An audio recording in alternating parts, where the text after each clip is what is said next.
Chers amis, bonjour. Joie nouvelle de se retrouver sur les ondes de la 100.3. Il est 10h31 dans le studio de Christ Radio en ce 5 juillet 2021. Et nous sommes dans le studio, bien sûr, avec le père Jean-Benoît Casterman qui est avec nous ce matin à 8h et qui est avec nous maintenant à 10h30 et qui va nous parler de la pornographie. Je crois que c'est ça. Jean-Benoît, tu as la parole. Je sens les oreilles de nos amis auditeurs qui se dressent.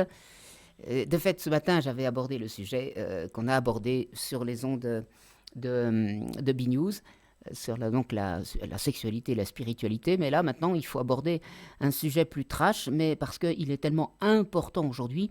C'est un phénomène mondial de santé publique et qui touche tout le monde. Et en tant que prêtre, je suis bien placé pour entendre dans les confessions, évidemment, le nombre, non seulement d'adultes, parfois profondément chrétiens d'ailleurs, mais aussi de jeunes qui confessent être adonnés à ces images, enfin obscènes comme ils disent, d'une façon très pudique. Donc, pornographie, on va planter un peu le décor rapidement, le temps nous est compté. Pornographie, le mot pornographie, hein, le masculin, féminin, comme on veut, ça vient du grec porneia, qui veut dire prostitution. Tout bêtement, prostitution. Alors je trouvais intéressant, ça c'est mon interprétation bien sûr, c'est une forme de prostitution visuelle, c'est-à-dire virtuelle, si vous voulez. Donc on n'est pas en contact avec une vraie personne, et vous devinez déjà que c'est très pratique, car on est à quelques clics de souris, on est en contact avec des fantasmes, on se nourrit de fantasmes, évidemment ce n'est pas réel, et en même temps c'est terriblement efficace. Puisque nous allons voir que ça touche des zones très profondes de notre cerveau reptilien.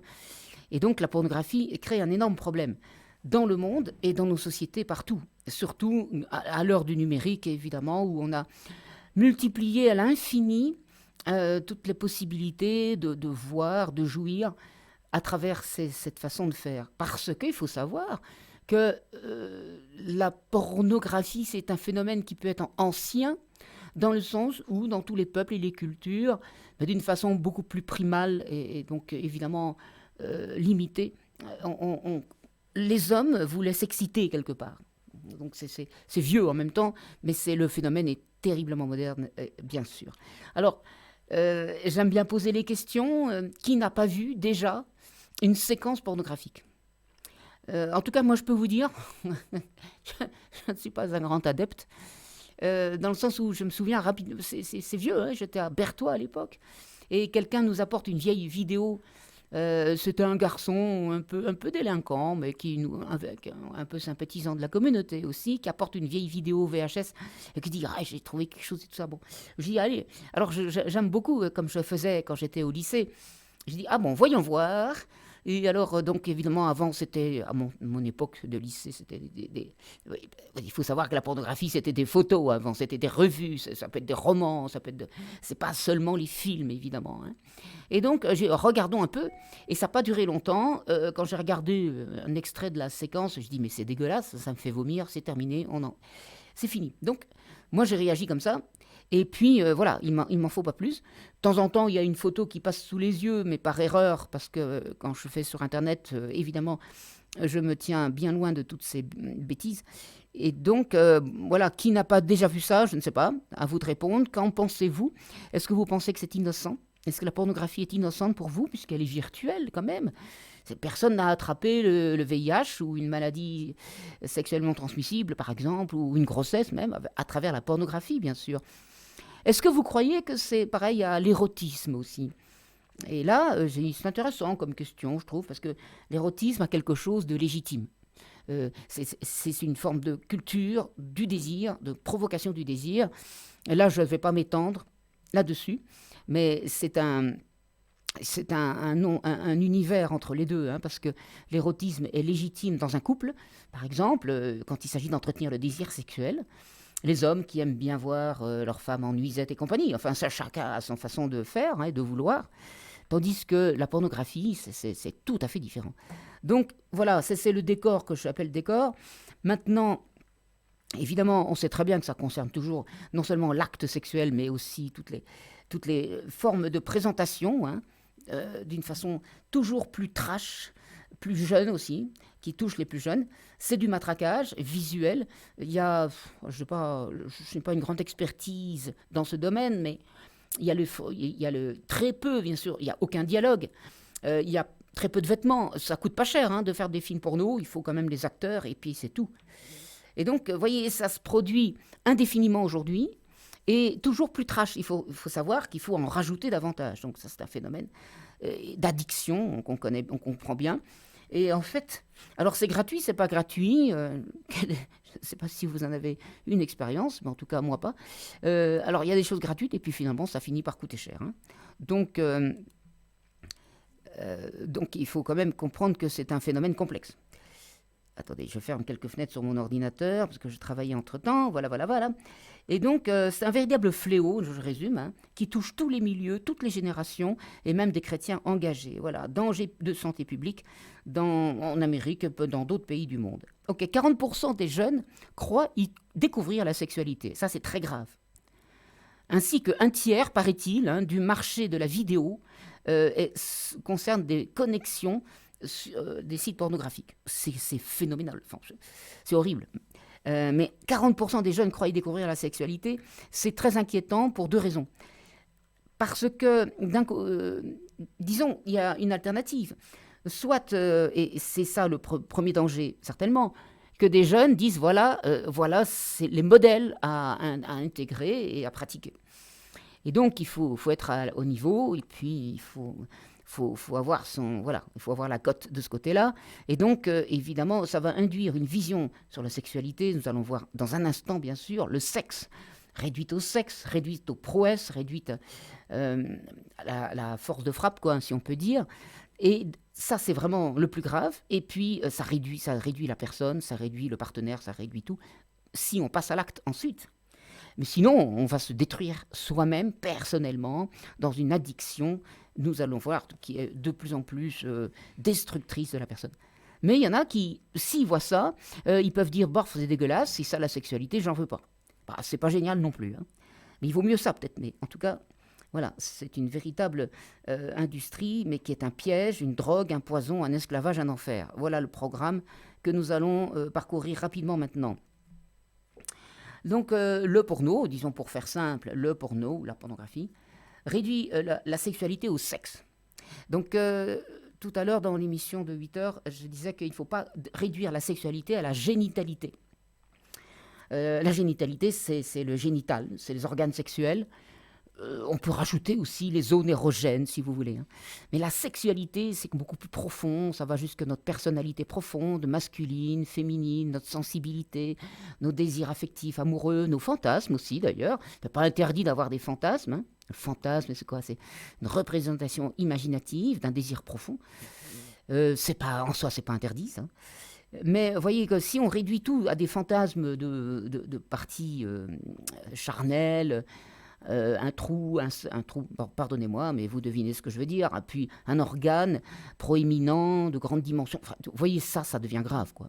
La sexualité, c'est beaucoup plus. C'est une personne qui a un regard, une attitude, c'est tellement plus riche. Et le porno écrase tout ça, on peut dire, en le réduisant au sexe, aux organes génitaux. Et avec gros plans, des effets sonores, enfin tout ça, et des pratiques bestiales, obscènes, agressives de plus en plus. Donc on réduit les personnes à leur sexe et à des objets de consommation. Et donc ça tue le sens de la vraie sexualité. Voilà, disons ça comme ça. C'est une sexualité caricaturale, fausse, réduite, écrasée. Il faut savoir aussi, avec c'est simulé, des orgasmes simulés, interminables, répétitifs, alors que tout ça, c'est du bidon. C'est du bidon. Alors, bien sûr, il y a des acteurs qui ont des capacités certainement, mais en même temps, moi j'ai vu une émission avec une actrice porno. Elle avait encore la partie de sa vie qui était celle d'une femme, qui était ouverte à l'amour et tout. C'était impressionnant de voir comment il y a une dualité dans les personnes qui jouent ça, les acteurs porno.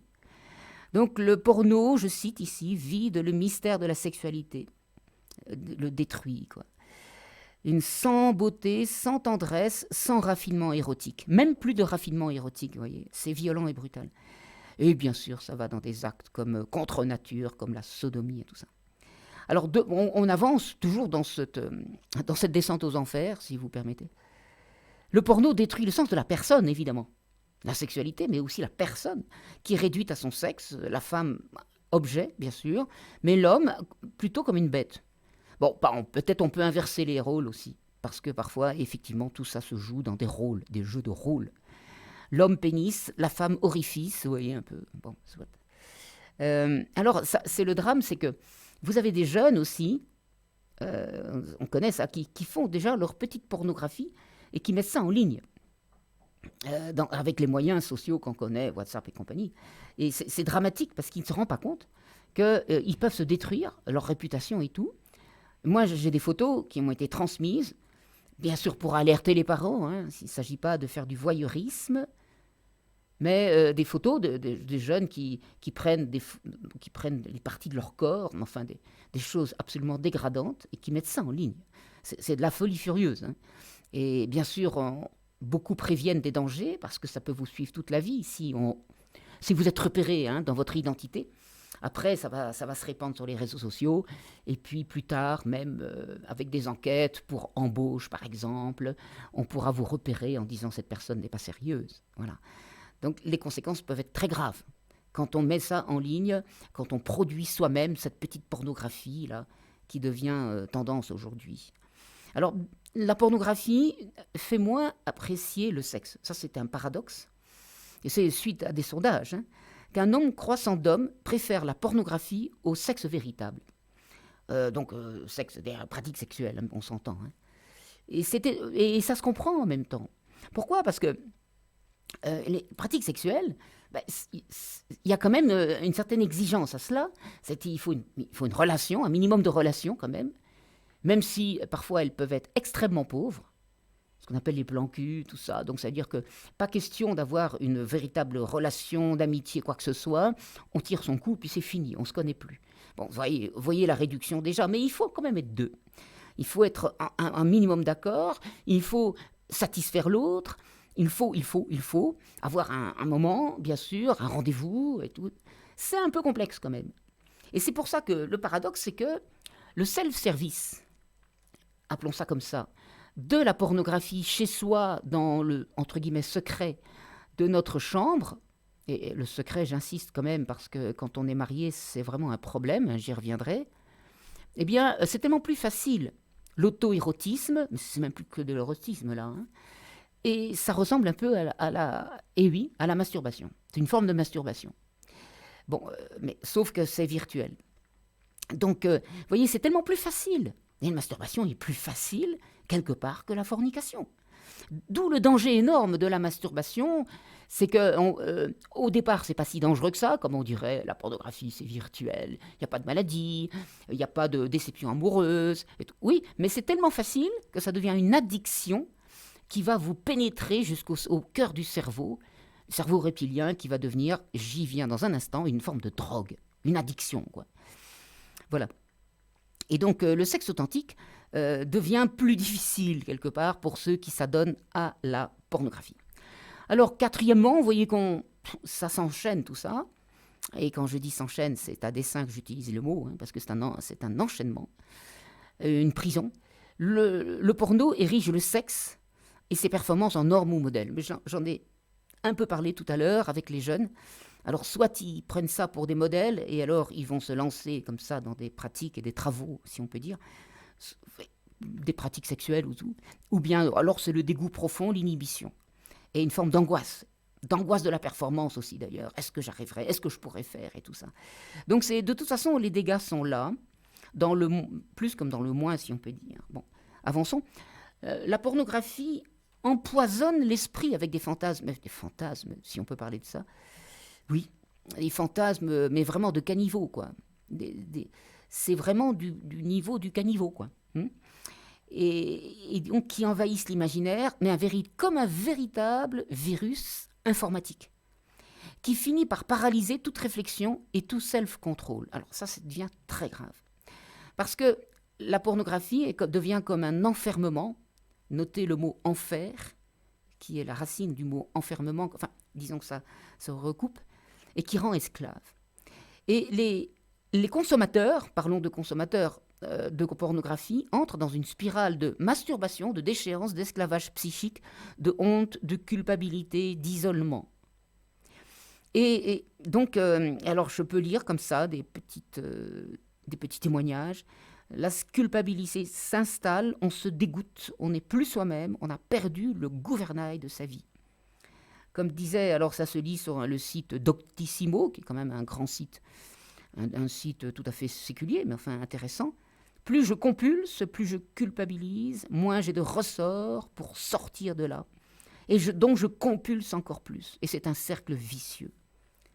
Donc ces personnes s'enfoncent dans une estime, enfin une pauvre estime d'elles-mêmes, elles se détruisent finalement.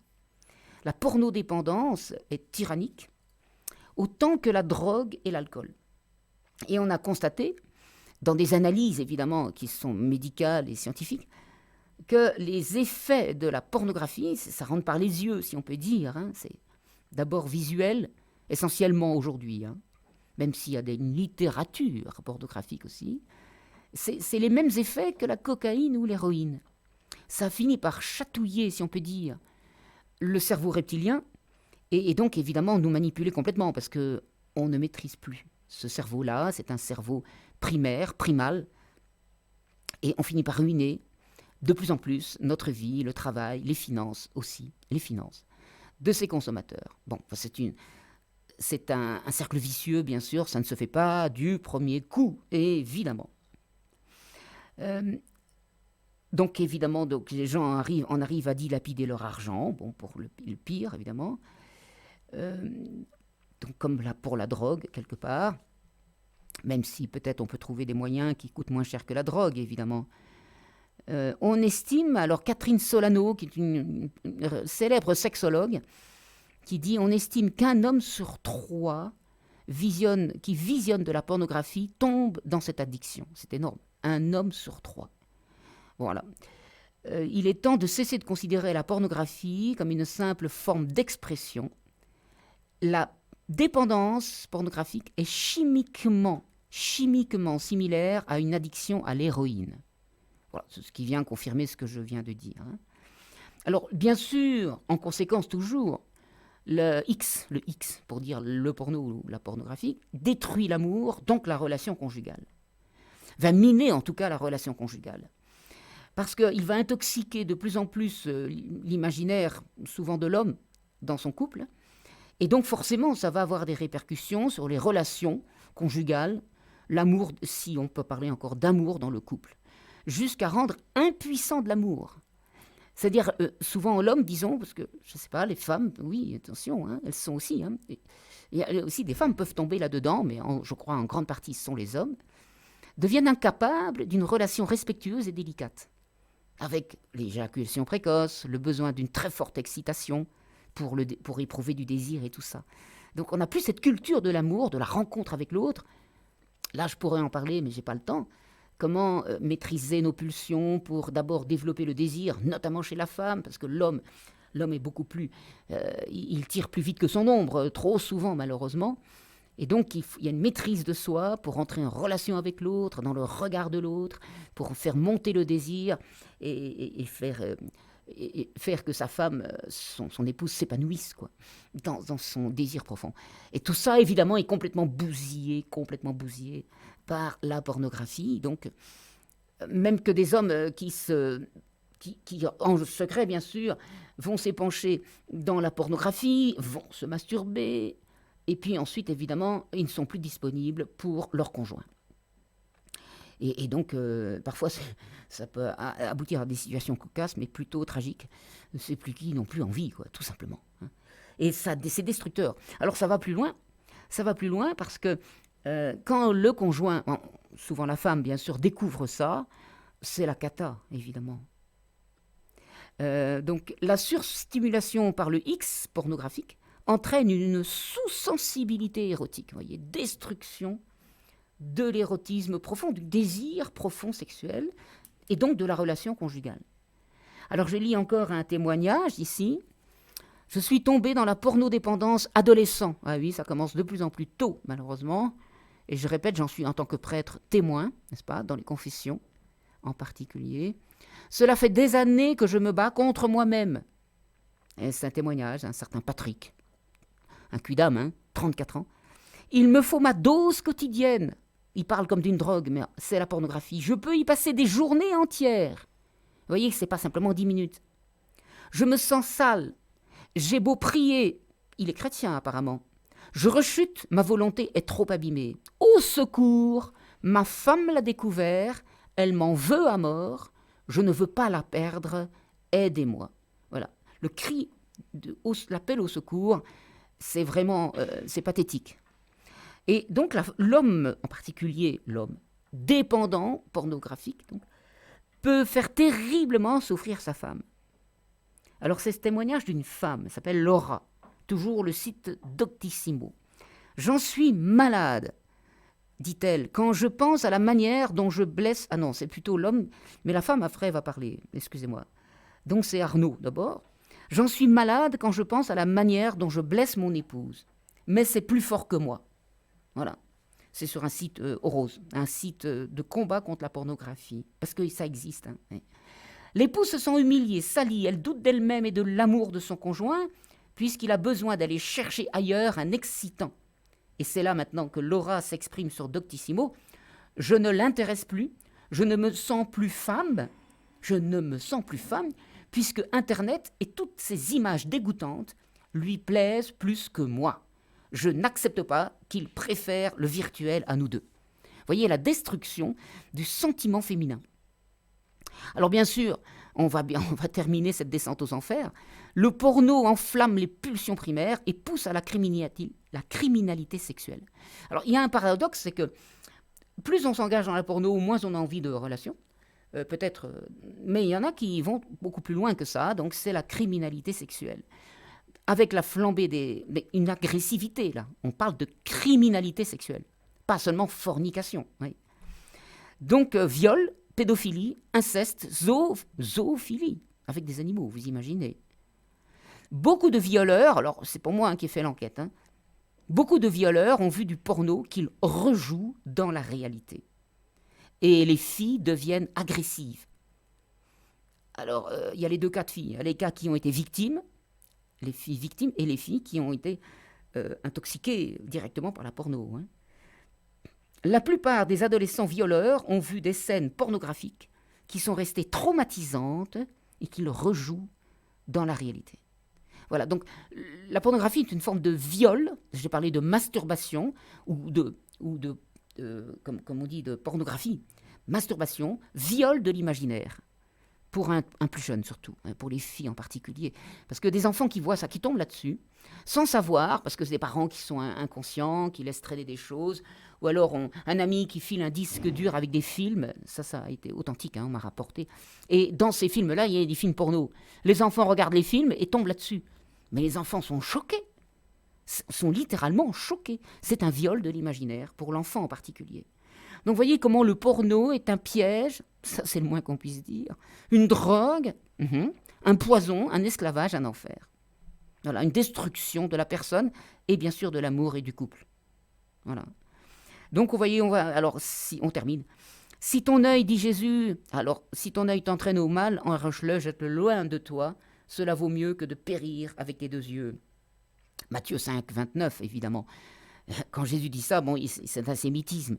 Jamais, heureusement, enfin en tout cas, je ne connais pas trop de chrétiens, même dans les églises les plus fanatiques, se sont arrachés l'œil ou les yeux pour ça. Mais ça veut dire, c'est façon de parler, coupe la relation avec la source, les images ou les films.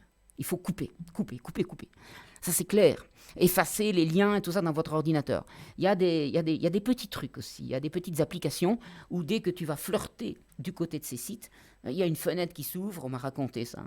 Et puis, tu vois Jésus en croix, tu es sanguinolent et avec une écriture en dessous. Et qu'est-ce que dirait Jésus ?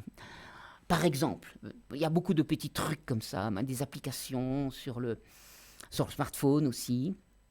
Où les hommes, j'ai vu ça, ils comptabilisent les jours où qu'ils ont gagné et où ils ont triomphé de la tentation et ils ont des points et tout ça. Enfin, il y a beaucoup de choses. Alors, je ne peux pas vous dire ça ici. et je ne connais pas tout, loin de là, des moyens pour sortir de là. Il y a des sites aussi, des sites internet. Notez que dans les sites que je connais, il y en a 3 qui sont chrétiens. Car selon ces sites, seul Jésus, le vrai libérateur, peut nous faire sortir de la pornographie. Bon, il y a le site Osez en parler, ou la pornodépendance, et le site pornovaincu.info, la Rébellution, et le site orose.net, qui n'est pas chrétien, mais qui travaille bien sûr dans le bon sens. Alors, si on chasse un démon, nous dit l'Évangile, il faut vite que la place soit occupée par le Seigneur. Hein. Matthieu 12, 43, là, la maison qui est de nouveau investie, squattée par 7 autres démons. Il faut faire attention à ça. Quand on veut en sortir, il faut vraiment se laisser habiter par le Seigneur. Et puis, il faut savoir, donc, vous avez quand même de grandes actions, en Amérique notamment, Pornofight et tout ça, des jeunes qui sont vraiment engagés avec des affiches, avec des tracts et tout ça, pour dénoncer ce poison et puis propager le combat, le fight américain, hein, le combat contre la pornographie. Vous avez des personnalités très attachantes. Pamela Anderson, qui était une bimbo, qui a pratiqué la pornographie pendant plus de 20 ans, qui est actrice de porno et tout ça, qui a été elle-même, attention, dans son enfance, victime de viol et compagnie. Donc, il faut savoir que parfois, on n'est pas vraiment le premier responsable. Et donc, Pamela Anderson, ce sont des gens qui sont convertis et qui font un travail magnifique. Britney aussi. Britney, je ne sais pas si vous pouvez trouver ça sur Internet. C'est une femme, c'est touchant parce qu'elle a été actrice de porno. Je montre à mes élèves au collège Vogue, parce que de tout ça, moi, j'en parle à mes élèves en terminale et aux classes de prépa. Il faut en parler. J'espère que vous comprenez. Pas besoin de montrer beaucoup d'images. Hein. Quoique je travaille toujours avec des diapositives, mais évidemment pas des images pornographiques. Sauf qu'avec Britney, là, j'ai 1 ou 2 photos d'elle dans ses actes de pornographie, où je cache évidemment les parties plus délicates, mais on voit un visage d'une tristesse et d'une agressivité impressionnante. Et voilà, donc tristesse, agressivité, les deux là. Et cette femme s'est convertie, elle est devenue chrétienne. Et alors, il faut voir, et même ses photos, son sourire éclatant, sa beauté, même une interview où elle est rayonnante. C'est impressionnant. Comme une femme libérée de la pornographie et complètement changée. Bon, elle n'est plus, évidemment, dans un scénario, évidemment, où elle doit jouer ce rôle d'agressivité. Forcément, c'est ça, la pornographie. C'est une agressivité. Il n'y a pas de romantisme, il n'y a pas de joie, il n'y a pas d'amitié, de tendresse et tout ça, bien sûr. Tandis que quand la femme retrouve sa nature première, quand elle communique, elle est rayonnante, quoi. Et voilà, donc c'est intéressant de voir un peu ce contraste entre les deux, quoi. Bon, alors, je vois qu'on arrive au bout du temps horaire. Il y aurait beaucoup de choses à dire, mais là, j'attends plutôt vos questions. Et puis voilà, j'espère que ça sera utile, j'espère, parce que c'est certainement pas un sujet très joyeux, mais c'est un sujet de salubrité publique. Et nous devons être tous conscients de cela et surtout aider notre entourage à ne pas tomber dans les pièges de la pornographie. Père, des merveilles dans ta vie. Et t'a sauvé de la boue et t'a racheté.